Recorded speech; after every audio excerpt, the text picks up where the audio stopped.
So the work-energy theorem states that the net work done by all forces acting on an object is equal to the change in kinetic energy of that object. So in short form, it's just that the sum of all the works is delta, that means change in, right? Delta is change in kinetic energy, EK. If I write that out, change in is always a final minus initial, so I could expand that to be net work is EK2, the final kinetic energy, minus EK1, the initial kinetic energy. Or I could expand that even more, write out that the net work is a half mv2 squared minus a half mv1 squared. Okay, let's try using this. So here's an example problem where I've got a sled that I'm pulling across the snow over some distance. So if I'm going to figure out the final velocity of the sled, I know the initial velocity, I'm going to use my work-energy theorem here. The key is I'm going to need to find the net work, which means I need to find the work done by every force on the sled. So a really good way to start is actually to draw a free body diagram, just like how we would start a forces problem. So I have the sled here, and it feels a tension force. This is Ft. The tension force is 15 newtons. I'm just going to write the given sort of on the side here as we go. So Ft is 15 newtons, and that's at an angle of 15 degrees actually. So this is 15 degrees in there. I know there's a force of gravity, Fg. And I know the mass, so that would help me find the force of gravity. The mass is 6.0 kilograms. I know that there's a friction force here. I don't know how big it is, but I know it's a kinetic friction force because the sled is sliding. And I know the coefficient of friction, mu k, is 0.120. And then of course this sled will feel a normal force. There's Fn, the normal force in the sled. Just some other things that I know. I know the distance the sled travels. So the sled is going to cover some distance here. That delta D is 30 meters there. Some other things that I know is the initial velocity. So the sled is initially moving forward at some v1. The v1 of the sled is 1.2 meters per second. I should put a coordinate system, of course, on here. That's important for getting signs right of things. All right, the thing I'm required to find is V2.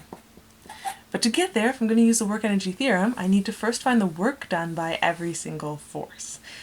So let's do the easy force first. So the work done by the force of gravity.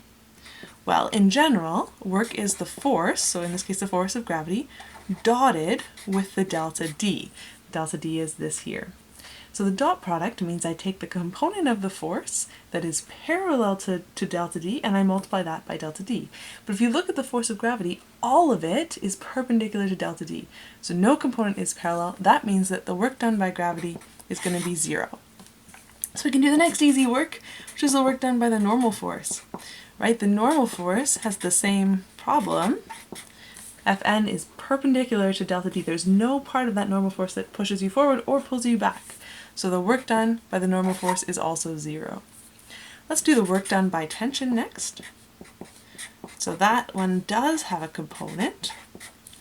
So the component that is parallel to delta D is going to be Ftx.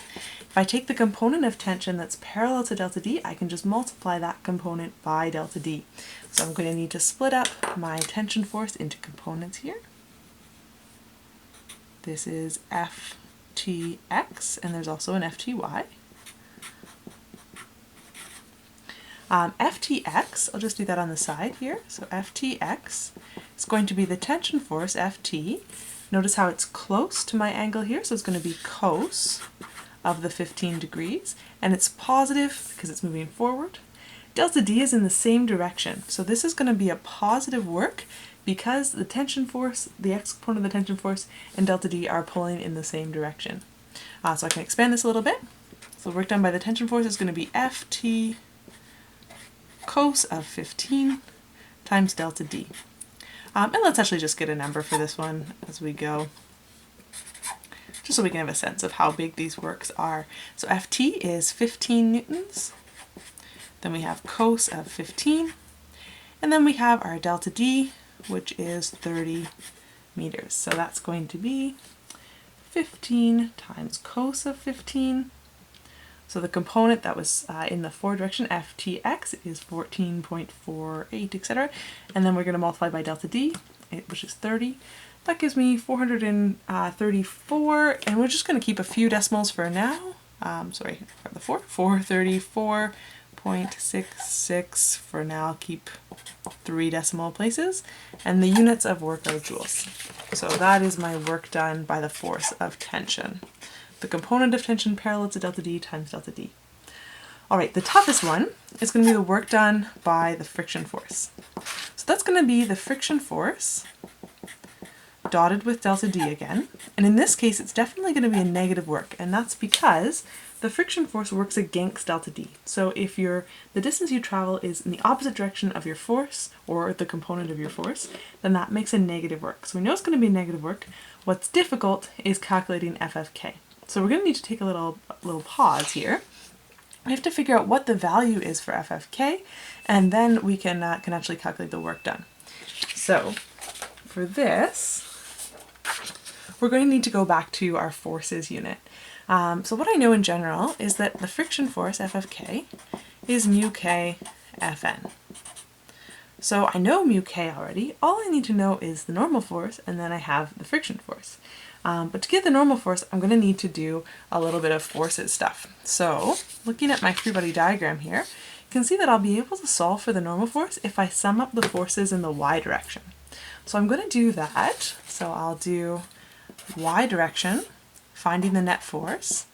In the y direction, there are 3 forces. There's the force of gravity, there's the normal force. A lot of people would stop there and say, oh, I found all the forces in the y direction, and then they would be wrong and they would get a terribly wrong number because there's one more force. Fty, he's sneaky, but he's right there and you can't forget about him. Fty will make the normal force smaller, right? Because the force of gravity is balanced out by 2 y direction forces, the normal force and Fty. So don't forget about him, he matters. So here, Fty. All right. Fortunately, there's no acceleration in the y direction. The net force in the y direction is 0 because ay is 0. The sled's not like lifting off the ground at all in the y direction. It's just accelerating in the x direction. So that means your net force in y is 0. So 0 will equal your Fg plus Fn plus Fty. And then let's fill in what some of these things are. So force of gravity is negative because it's down in our free body diagram, and will be m times g. The normal force is just Fn, that's what we want to find. And Fty, if you look at our picture here, is opposite my 15 degrees, so it's going to be Ft sine 15. Remember, sines are like far away on the highway, so it's going to be Ft sine 15 degrees.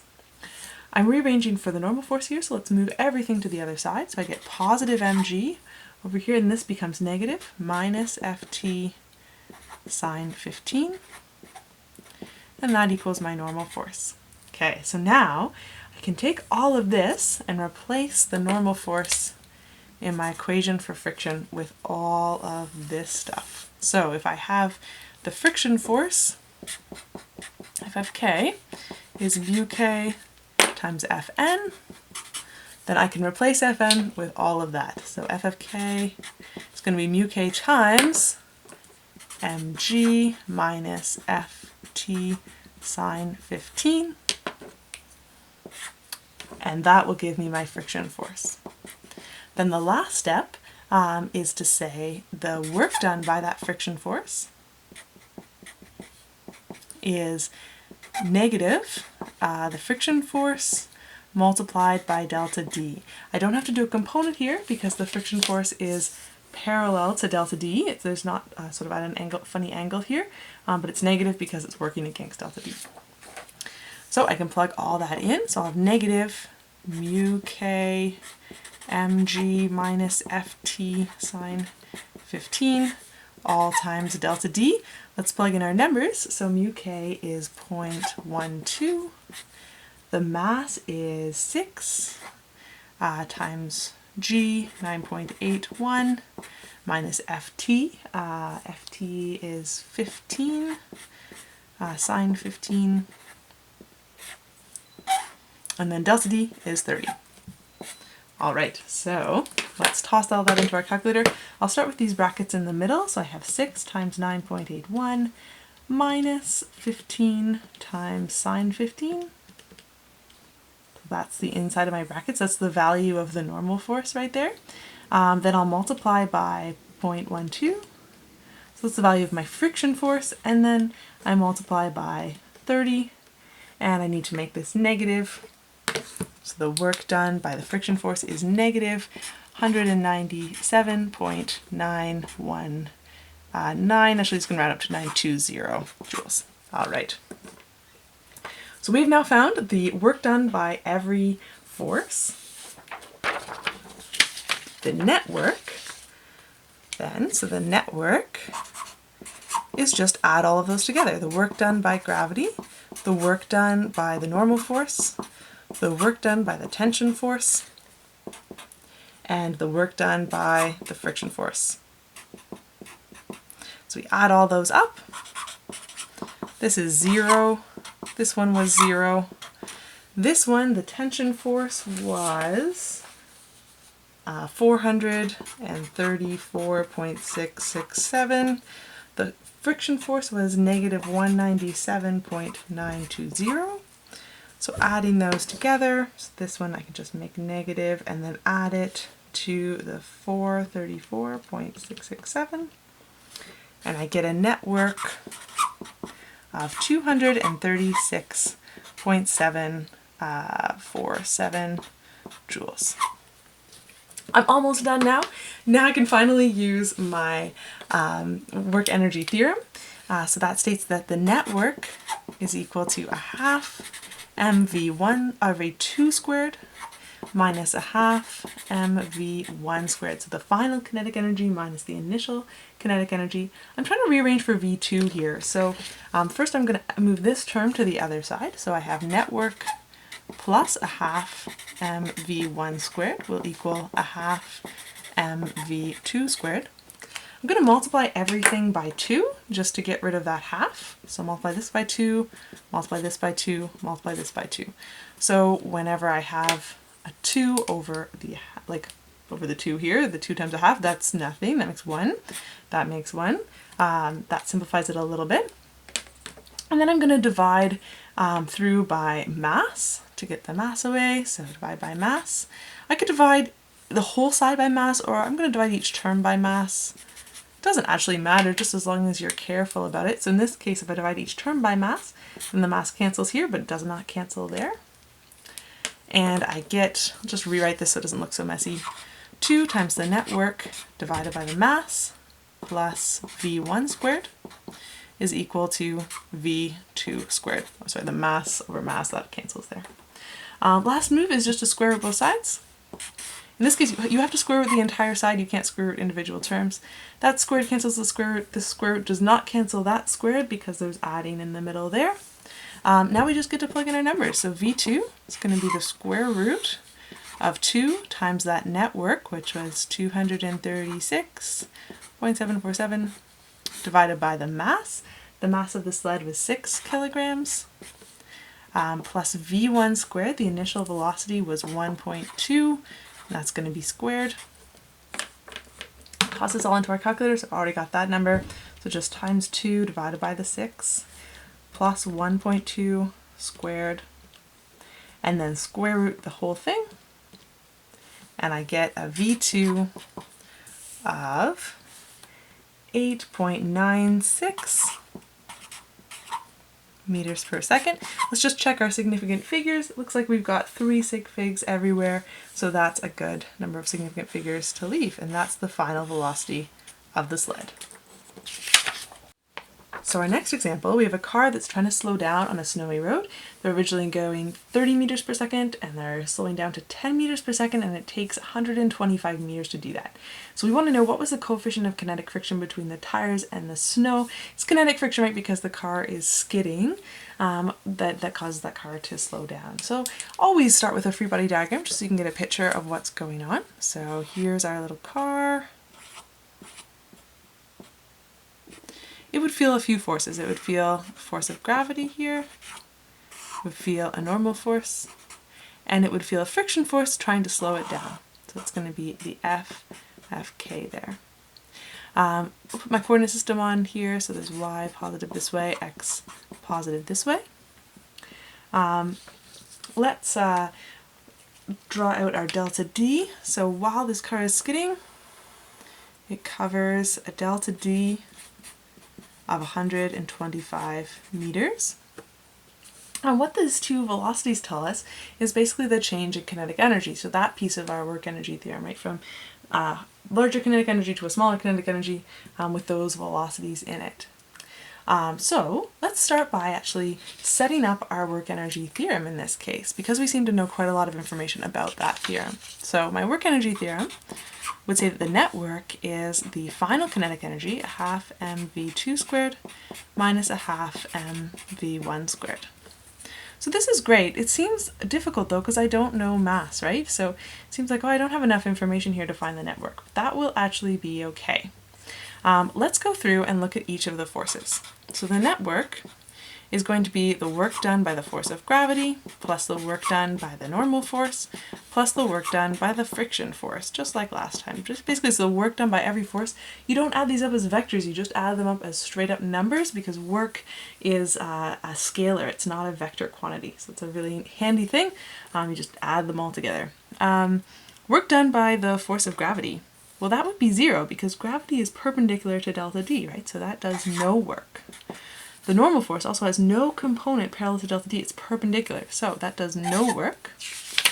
The only work that we're left with is our work done by the friction force, and it's going to be negative, and it'll be the friction force, the value of that friction force, multiplied by the delta D. So all I need to know is what this friction force is, and then I'm kind of good to go on finding my net work. Because that's what my net work is here.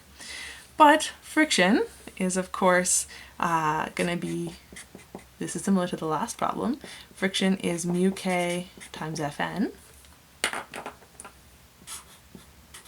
So I need to figure out what Fn is. Fortunately, I can do a quick summing up my forces in the y direction to get it, and this problem is going to be easier than the last one. So summing up the forces in the y direction, I have the normal force and I have just gravity. So unlike the last problem where we also had a component of tension, here I just have the two forces. The net force in the y direction is going to be 0 again because a y is 0. The car is not moving up and down at all. So 0 will equal the normal force plus gravity. Let's fill in what gravity is, which is negative mg. And then just move the negative mg to the other side, so we get mg is equal to Fn. Or writing it forwards, Fn is equal to mg. And then we can take this equation for the normal force and sneak it in here. So what I get is that that friction force is actually mu k times mg. All right, then we can take this friction force equation and sneak it in here. So I have now that my net work is 0, oh, I forgot the W on work, that's important. Net work, sorry, is this 0, right, plus a 0 minus, and then my friction force, which is actually this thing here, mu k mg times the delta D. Don't forget the delta D, it's still there. So did we see what we did there? So I snuck in this equation for friction force right here into my net work equation. So I get friction force times delta D right here. All right, so what I have is a net work equation of just negative mu k mg delta D. So that's one equation for net work. And up here, I have another equation for net work. This is my work-energy theorem. This equation here is the work-energy theorem. This one down here is just what I get when I add up all the works. So what we could do, if net work equals this, and net work equals that, then this equals that. I can set those two things equal to each other. That's what we're going to do next. So I get that negative mu k mg delta D is equal to a half mv2 squared minus a half mv1 squared. And finally, this is where our mass no longer matters. If I divide every term by m, notice that the mass actually cancels out. So it turns out that it doesn't matter how big your car is, the stopping distance is all, or the slowing down distance in this case, because we're just going from 30 to 10 meters per second, is all about your kinetic coefficient of kinetic friction. So it actually doesn't matter how massive the car is at all. If you have a big truck or a tiny car, it's going to take you the same amount of distance to stop. The mass cancels out of this equation. So that simplifies a little bit. We get negative mu k g delta d is equal to a half v2 squared minus a half v1 squared. I'm trying to solve this just for the coefficient of friction, mu k. So I'm going to divide both sides by the g delta d. That cancels, that cancels. So divide this whole side by g delta d, just toss it on the bottom of everything. That gives me a nice equation for mu k. Actually, for negative mu k, I'll have to switch that negative over in a second. I'm just going to write this a little bit prettier. There's a v2 squared on top, a v1 squared on top. There's a half in both of these terms, right? That's the same as just having a 2 on the bottom of the whole fraction. Just make it look a little less messy there. Then I need to move the negative over to this side. So the quickest way is just to sort of multiply everything by negative 1. So that means I'll have mu k is going to be negative v2 squared plus v1 squared divided by 2g delta d. And then I can plug in my numbers. So v2 is 10 meters per second. Notice that this negative is in front of the v2 squared, so it's not part of, like, it doesn't get squared. So watch out for that. The negative is outside. v1 is 30, that's squared, over 2 times g is 9.81. And the delta d, it travels 125 meters there. All right, let's toss that all into our calculator. So negative 10 squared plus 30 squared divided by 2 divided by 9.81 and also divided by 125. And I get a mu k of 0.326, and I can keep 3 significant figures, so that is good. So that's definitely a slippery mu k, but it's not actually as slippery as ice can get. So even with a decent amount of friction, not a great amount of friction, but still some friction, it still takes 125 meters for that car to slow down from 30 meters per second to 10 meters per second. It's not even stopped yet. So just be careful when you're driving in snow. Coefficients of friction can get even smaller than this. So your stopping distance gets pretty long when you're driving in snow. So give yourself lots of room behind other cars.